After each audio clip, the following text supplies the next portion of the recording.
All right, if you guys are gaining weight, you're retaining water, you're noticing changes in your hair and your skin, you're noticing mood changes like increased depression, stress, or anxiety, and your doctor has told you that your labs are all normal, I'm making this video to let you know that your labs probably aren't normal.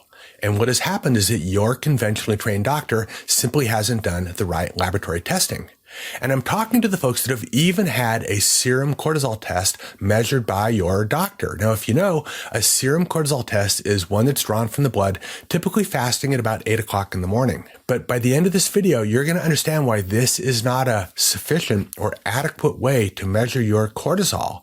At the end of this video, you're going to understand what cortisol and our adrenal glands are doing, why they're so important, the best way to measure cortisol, and most importantly, some patterns that you can look for that are going to help you to understand your cortisol patterning and make the changes that you need to begin to feel great again. I'm Scott Resnick. I'm a medical doctor and I've been practicing functional medicine for 15 years. I'm making these videos to empower you guys with all the information that you need to make good medical decisions and turn around all aspects of your health. And today we're talking about cortisol and the right way to measure it. So in this video, I'm going to first talk about what cortisol is and how it's signaled.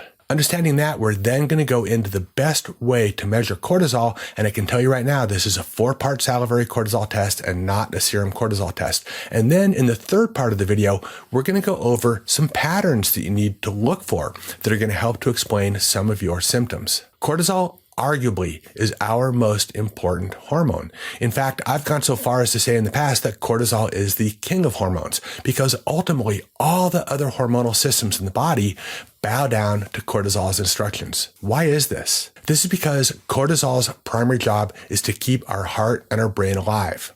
And I know that a lot of people associate cortisol with the stress hormones, like the fight or fight hormones. And this is true to a degree. But if you really need to get away from a tiger, your body is going to be reaching towards adrenaline and not cortisol, which takes longer to produce. Cortisol's job is to maintain our body's blood sugar, and it does this by engaging in catabolic processes. And a catabolic process is something that breaks down tissue in your body, as opposed to an anabolic hormone. And I'm sure many of you are familiar with the anabolic hormones like testosterone that are being used by athletes to increase their performance. What happens is cortisol is secreted at different times over the course of the day. It's known as a diurnal hormone. So to really understand what's going on with this diurnal hormone, we need to take a step back in time, like about 200,000 years, because we're running on ancestral genetics. And this means that our current genetics were not made to the incredible degrees of toxins and perpetual amounts of foods that we're exposed to in these modern times. In fact, our genetics are most geared towards periods of feast and famine, back in times when we were hunter-gatherers. And this is a clue into what is going on with cortisol right off the bat. Because as a diurnal hormone, cortisol rises as we sleep. Now, wait a minute. Why would we need to raise cortisol while we sleep? But if you think about us operating in ancestral times, we had our last meal, if we got a meal, when the sun went down at 6 o'clock and then crawled into our caves. But by 3 to 5 o'clock in the morning, we have now been fasting for 9 to 11 hours. We've burned through the glucose in our bloodstream. We've burned through some of the glycogen stored in our liver.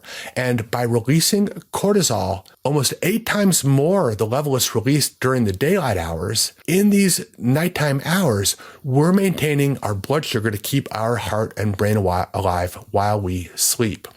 During the day, when you're awake, you can consume food to maintain your body's blood sugar. But when we're asleep at night, our body relies on cortisol, and thus we have this diurnal change. We have a peak of the cortisol while we're sleeping. To review the physiology of cortisol, cortisol is released through a hormone known as ACTH, and ACTH is made in our brain when it senses that our blood sugar is low. ACTH travels to the adrenal glands, where it tells the adrenal glands to make more cortisol, and this increase of cortisol raises our blood sugar. It also raises our blood pressure and our pulse. So there is a component of cortisol secretion that helps to keep us alive across so many different aspects of our physiology. The best way to measure cortisol is not with a single serum test in the morning. Because as I mentioned, cortisol secretion changes over the course of the day. And if you only measure it one time, that's like going to a Hollywood blockbuster movie, watching about 10 minutes of it and thinking that you know what's going on in the rest of the movie. The best way to measure cortisol is through a 4-part salivary cortisol test. That includes the hormone DHEAS. And I'll explain why you need to have this add-on in just a moment.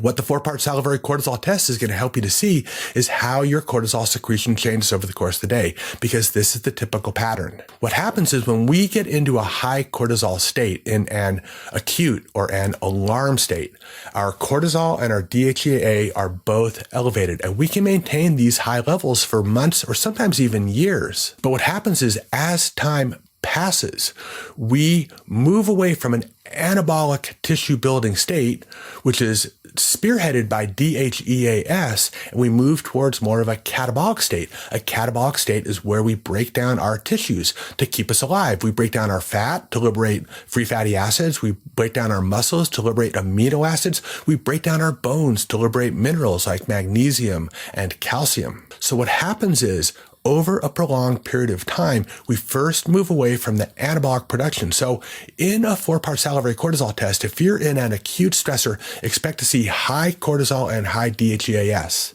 But then after time, after we move away from these anabolic hormones, and these are things like DHEA and estrogen and testosterone and DHT, we start making less of the DHEAS. We start moving to a more catabolic state. But as the old song says, what goes up must come down. And we can only maintain an elevated cortisol level for some time, because after a while, our brain just basically says, look, you're melting away the body. We got to stop this. And we stop producing as much cortisol. Now, this is ultimately leading to what some people refer to as a stage 3 adrenal fatigue. And where this is identified in a 4-part salivary cortisol test is by an inability to raise your body's cortisol during the sleeping hours. This is one of the most important signs that you are in a more advanced state of cortisol dysfunction. And this is when your first salivary collection over the course of the day doesn't make it up into the normal range. You're unable to raise your cortisol with a stressor which is little more than sleeping.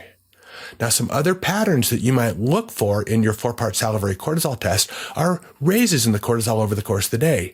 Now, what I'm showing here on the screen is a typical normal 4-part salivary cortisol test. The normal range is designated by the green, and you can see that the line pretty much follows this pattern over the course of the day. What happens is when we get into a hyper or high cortisol state, we can begin to raise our cortisol outside and above this range at any time over the course of the day. Now, let's just say you go to the gym and work out at 5 o'clock every evening.